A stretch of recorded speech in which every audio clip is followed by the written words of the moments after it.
অল্প একটু গরুর মাংস আর তাতেই হয়ে যাবে পরিবারের সবার জন্য লোভনীয় বিফ ভর্তা। খেতে এত মজা যে বারবার খেতে ইচ্ছে করবে। খুবই সহজ, ঝটপট বানিয়ে নেওয়া যায়। পাত্রের মধ্যে নিয়ে নিয়েছি 1/3 কাপ পেঁয়াজ, গোল করে একটু মোটা করে কেটে নিয়েছি। 7 থেকে 8টি বড় সাইজের রসুনের কোয়া, 1 টেবিল চামচ আদা কুচি, 7 থেকে 8টি কাঁচামরিচ, 4টি শুকনো মরিচ বড় সাইজের, ঝালটা পছন্দ মতো। আর এখানে আমি একটু বড় সাইজের 1 টুকরো সলিড গরুর মাংস নিয়েছি। মাংসটাকে নাইফ দিয়ে ছোট করে কেটে একটু কিমা করে নেব। এতে করে মাংসটা খুব তাড়াতাড়ি সিদ্ধ হয়ে যাবে। আর দিয়ে দিচ্ছি 2 টেবিল চামচের মতো সরিষার তেল, 1/4 চা চামচ থেকে একটু কম করে গুঁড়া মরিচ, হলুদ, জিরা আর ধনিয়া। পরিমাণ মতো লবণ দিয়ে আমি 2 থেকে 3 মিনিট একটু ভেজে নেব। এখন 1/3 কাপের মতো পানি দিয়ে মিডিয়াম থেকে লো হিটে ঢাকনা দিয়ে আমি সবকিছু সিদ্ধ করে নেব। তবে এই মাঝখানে একটু নেড়ে দিতে হবে। তো 7 থেকে 8 মিনিট পর সবকিছু সিদ্ধ হয়ে গেছে।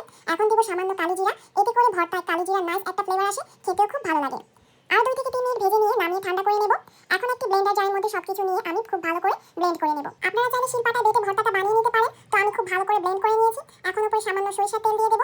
বিশ্বাস করুন, এটা গরম ভাতের সাথে খেতে কি যে মজা, একবার ট্রাই না করলে বুঝতেই পারবেন না। বাসায় অবশ্যই একবার তৈরি করে দেখবেন, আশা করি সবার ভালো লাগবে।